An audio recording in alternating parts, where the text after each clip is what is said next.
I feel like it's something that you can't quite get a hold of, something that runs away with all of your thoughts and feelings. You're reaching for something that continuously always is beyond your own grasp. The irony is that is the thing that will help you the most. So I definitely has some drawbacks. I need it. I need it so bad, and I think everyone who struggles with mental illness also really needs it, because if you didn't have a purpose for it, you would just go mad.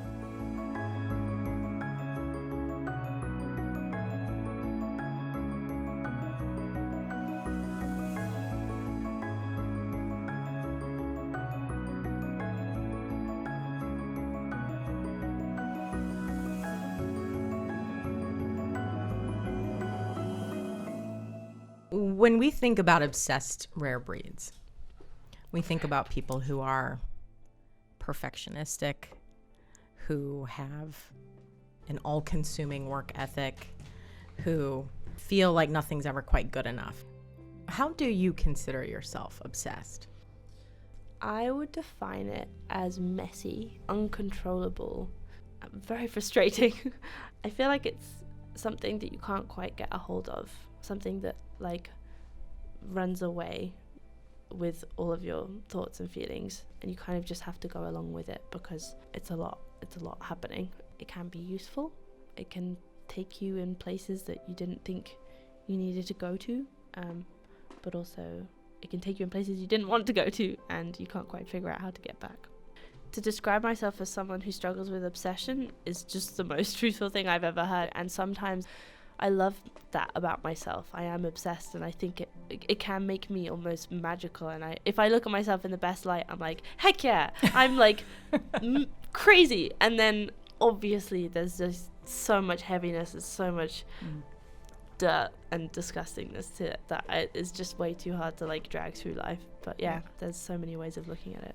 I don't know, my brain can stick on certain thoughts that's really hard to let go of. It's just so hard to let go. I think that's what I really struggle with. I find it so hard to let go, which is why I love writing so much, because it feels like I can take back the control, because I'm like, actually, I want you in my head because I'm using you. Thanks for sticking around. I appreciate it. What is it about that person or thing that sticks for you? I think I have an obsession with connection. I think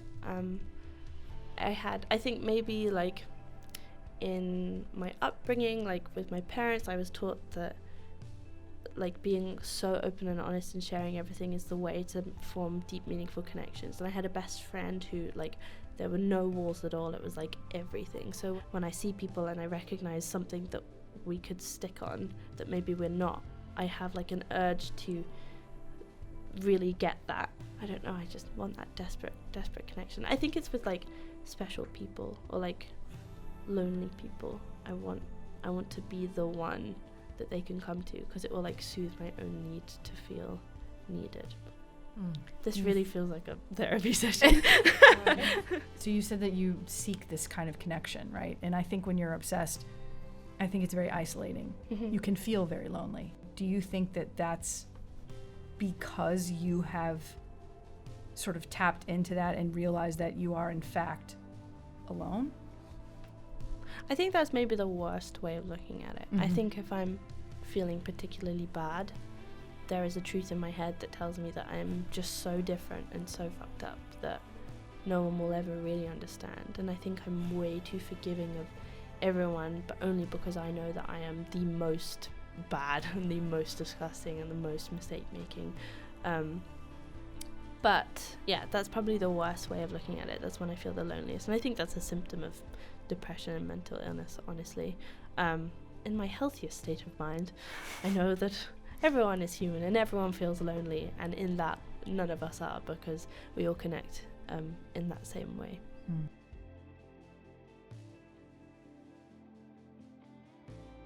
The high expectations that obsessed rare breeds have of themselves is a blessing and a curse.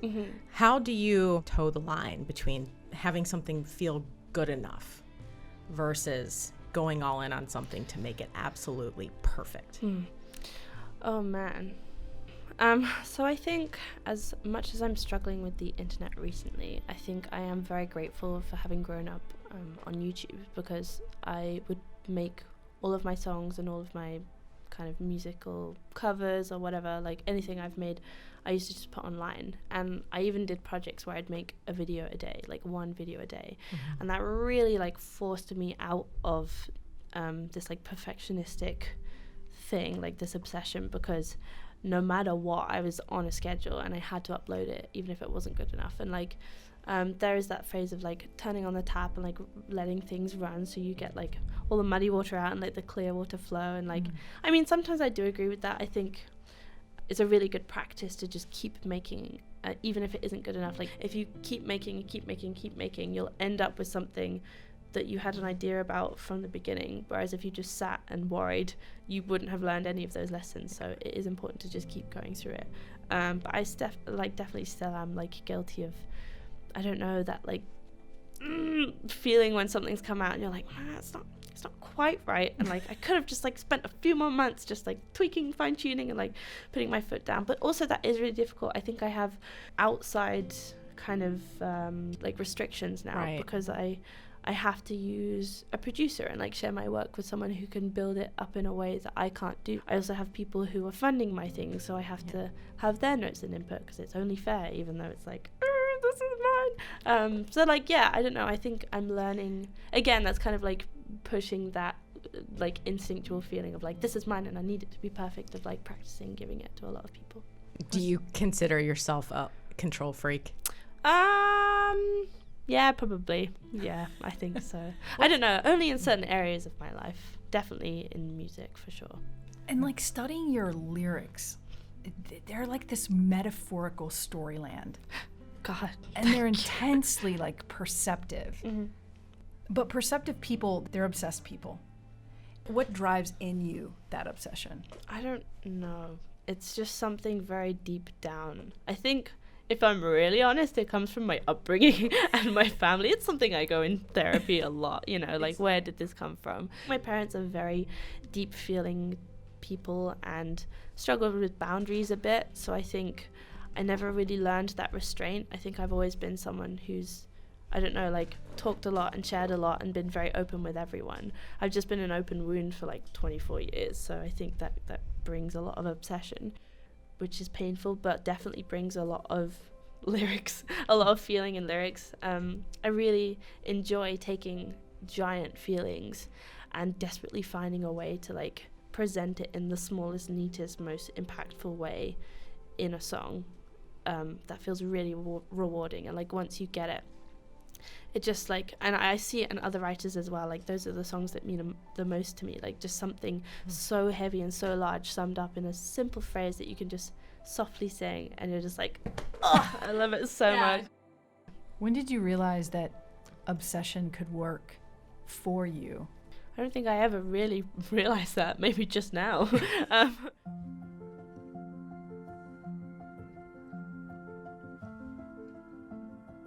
Do you feel like your obsession seeps into your work as well and into your process? Yeah, I would say so. Sometimes you'll get like such a strong instinct to write something and you'll write a verse and it's so great and you love it so much that you'll just keep repeating it because you're so in it. And you're also trying to repeat it so that you can like stay in it and write around it. But then you kind of get this demo-itis, I think people call it, of like just falling in love with this one thing and not being able to see or grow on it because it doesn't feel right, because it feels like its own solid song. And I've definitely just written songs that are like a minute long because I just finished and I was like, well, I don't want to add any more to it. Do you abandon and come back?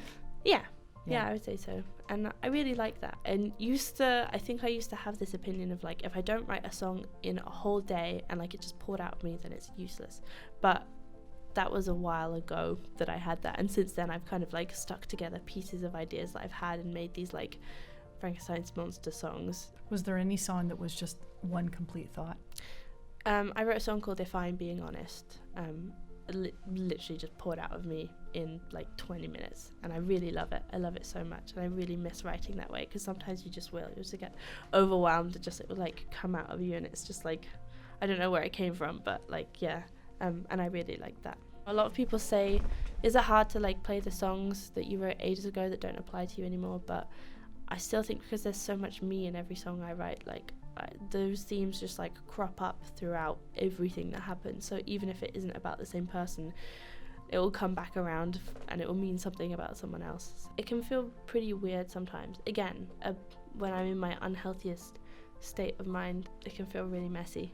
Like, things will come to a head and I'll be walking to a studio writing about the fucking mess that I'm currently in. Or like, I remember this one time, I don't want to go like too in depth, but like it was just a reminder of the pain that I had been caused. And then I was like having a cry in a toilet, and then like someone was walking down the corridor like whistling a song about it, and I was like, oh my fucking god, what have I done? Like, what have I done? I don't want someone to whistle a song about that horrible time in my life and that really confusing thing that I haven't even worked out. Again, it's like that kind of feeling of being violated.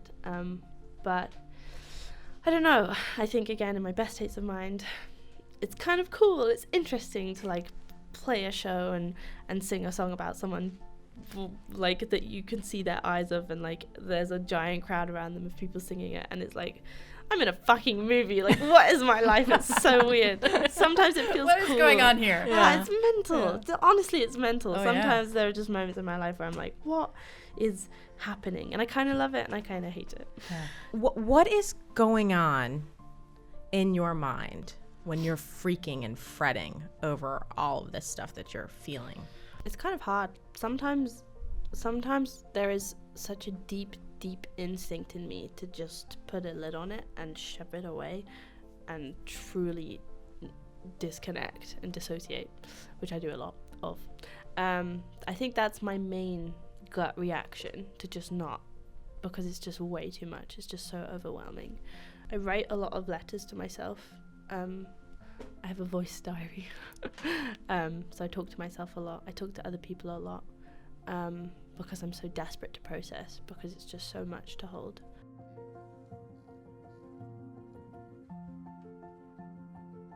I do want to talk about your tattoo, Mm-hmm. because it says a bit of madness is key. You have literally branded yourself with this message. What does that mean for you? It's hard. I've had some comments and worries from people that it looks like romanticizing madness or mental illness, and I do worry about that. I think I wouldn't have questioned my mental health as a teenager, because I wasn't online in that way. It didn't exist like that, and I was just so utterly oblivious to it all. I didn't even know they existed, genuinely. I think because I was such an attention seeker, it felt like something you'd make up to like get people to feel sorry for you. I was very young and I didn't know, and I'm glad I didn't know, because now I know, and it's not that way, and it sucks. Yeah, I don't know. It is hard to kind of like see someone who is depressed and is making it into this, like, I don't know, a tattoo of like, it's key, it's magical. However, I need it so bad, and I think everyone who struggles with mental illness also really needs it, because if you didn't have a purpose for it, you would just go mad. You would just sit with your pain and it would be absolutely awful. So I don't know, I've had to do this. I think I've had to make my pain into things and share it and give a purpose to it, because it's the one thing that like pulls me through, truly. Like having this on my arm and like remembering it is so helpful to have, because otherwise it just feels utterly pointless. It just feels like pointless pain, and there's nothing worse.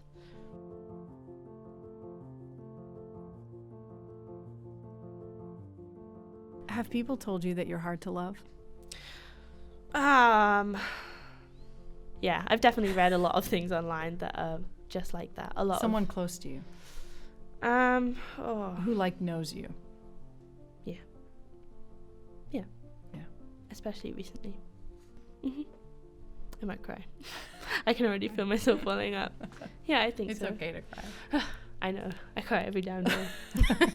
We did too. We cried on the way here. Yeah. You don't want to know what my morning was like. It's true. Okay, well, we'll talk Very about it true. after. Yeah. Oh, man. This might be a therapy session for It us, honestly is. Oh, my Yeah. gosh. If anyone else needs to share, like, Let's please. do it. Come on. Go let's do ahead. it. Have you ever been told you're hard to love because of Yes. your obsession? Yes. God. Yes, of course. And yeah. I believe it. I tell myself I'm hard to love because my obsession affects those around me. I put my own shit on other people. I make them do crazy things because of my obsession. Yeah. And it's very painful. It's even in the work that we do. I mean, I think about Ashleigh and I and how we started our company and even creating the show, like how everything has had to be like perfect, the lighting, the this, that. Like we're obsessive. We wrote the book on it. That's such a relatable thing when like it comes full circle. Like you're in a life moment that is about something that you've made that is talking about the way that you are, which is brings you Didn't up to you a write the life book moment. on that? I'm like, now that's like everybody's That's line. like the only way you could say that. Exactly. I was like, all right, mic drop. All right, I'm out. Yeah, I feel that recently. Like, I don't know. Like, there are heavier specifics, but like, doing a gig yesterday, the sound wasn't quite right in my ears, and I'm so tired and so pissy, and I'm just standing there and like, I feel like a stupid little girl, you know, when I'm just like, the sound isn't quite right. Can we just turn the like sub down? It doesn't need to be that loud. And I like hear these like squeaky words coming out my voice, and I honestly feel like I'm about to cry. And I'm just like, I'm just a dumb little girl, and I'm obsessed and angry and very pissy. And everyone's being really nice to me. But yeah, it's just so funny when then I like go into the green room and like cry about how I don't feel good enough, and they're like, you should probably use this in your set because there's a whole song about it. And I'm like, I know, it's so weird.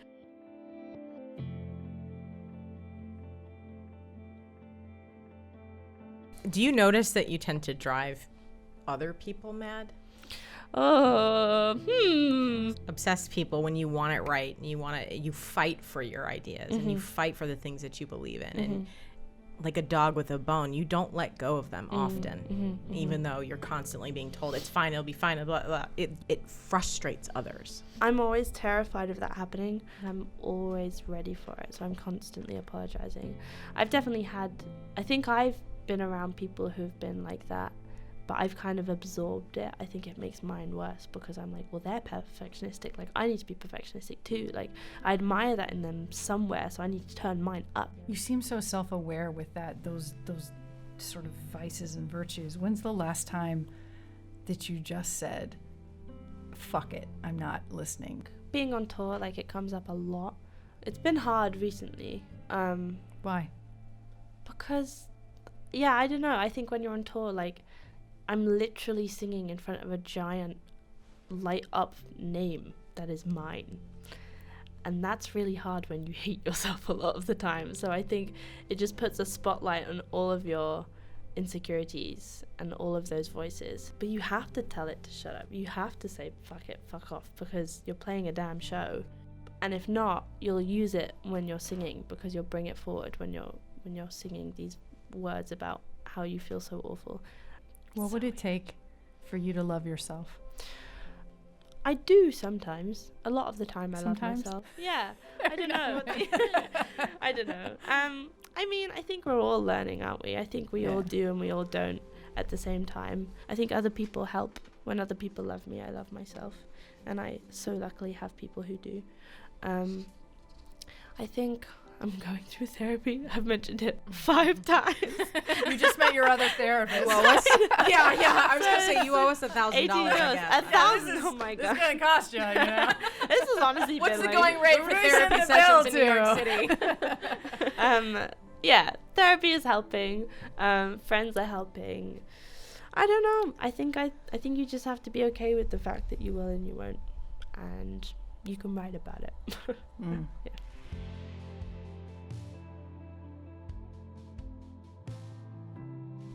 Has fame been, you talked about this earlier, you said that it had come with a lot of baggage. Mm-hmm. What did you mean? When I was younger, I saw fame as like a magical power, and I wanted it so badly. I just didn't understand how or what. It was like this like very strange thing that you were either born with it or you weren't, and I wanted it. I wanted to be magical. I wanted to be famous. I wanted to have people loving me. I think maybe because I felt very weird and very lonely. I thought it would fix everything. But I think fame can bring more loneliness because you feel so misunderstood, or like you're lying, or like people have an idea about you, and you want to, half of you wants to open yourself up and be like, no, this is the real me, but they'll never understand. And that's way too much to like pour into the world. You just can't do that. It's just too complex. So I don't know. I think as well as like having so many people's eyes on you and so many people's voices. Like, it's so weird when you have anxiety and you have a voice in your head that's telling you you're awful, and then you can go online and see 100 more that are real, and you can look at them, and that's really hard. So I think, as well as having that mess of people's expectation of you, and all of their, like, what all of their individual lives bring to their opinion of you, it's just so much. But also this expectation of, I thought I was going to be happy when I was famous. I was like, this is the goal, and I will reach it, and I will be okay. And really, it just brought a lot more darkness into my life and a lot more complexity. It's hard. It's interesting, but it's hard to learn. You said something a few minutes ago that you're either born with it or you're not. Do you think that you were born with it? No.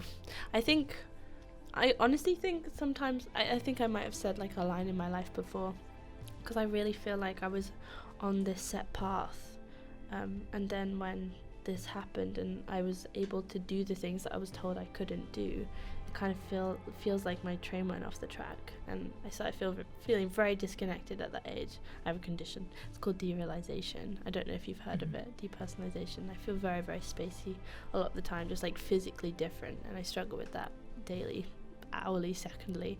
I always think about it because it's just always there.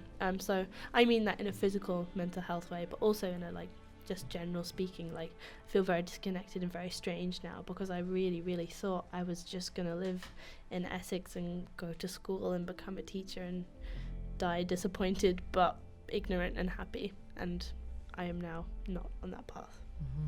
You make fame sound like a I know. wrecking ball. I know, I feel like I should really talk more about that. I'm so sorry. What's all the good stuff Oh that my comes God. out of it? There's so much good stuff. There is a very strange kind of connection and understanding you have with people. Using the word community feels really good, because it does feel like that a lot of the time. I think, yeah, when like two people who know of me and my music meet, there is like such an interesting conversation that can happen. I've watched people become friends, and like I think I really love that. I think if I was to like really specify, like when I sing music to people like live, there is nothing greater than looking at their faces and looking at them like singing along and like what these words mean to them. I think it's a place where everyone can come and connect and really share these heavy feelings together, and it feels so like such a non-judgmental space, such an understanding and kind and loving space. There's honestly nothing better, and I would take all of it just for that. I'm so grateful. It's so worth it.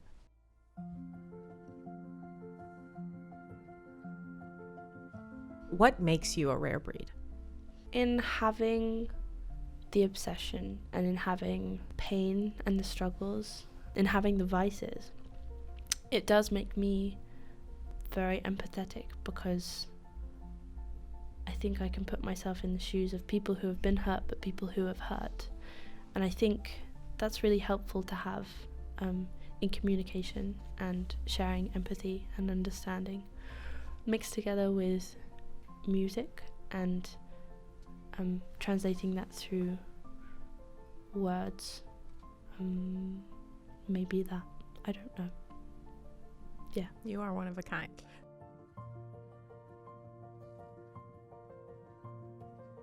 What's your biggest demon?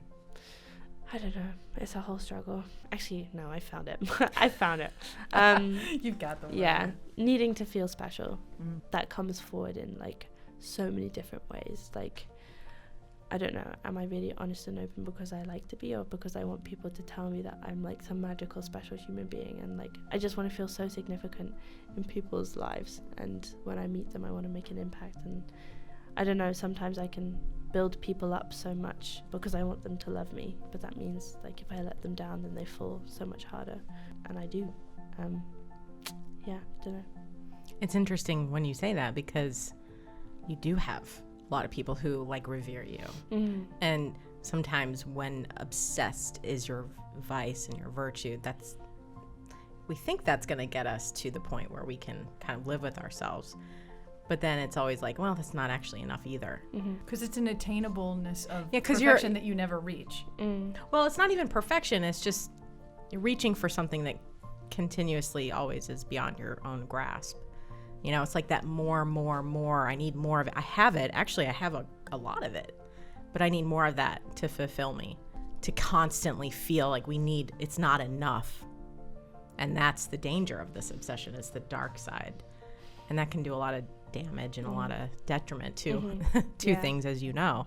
But it can also give you that relentless nature that you need to push you forward and drive you to success. You are on a stage now with thousands of people watching you, and so that's a huge accomplishment. But that, you know, at the same time, that vice becomes the virtue when it gives you the relentlessness that you need to put you there. Yeah, I think it's both. I think it is both vice and virtue. It is both selfish and propelling. Propelling is a good word. I know, it just came out at me. I was like, I what? love it. Is this, am I going to say it? Yes.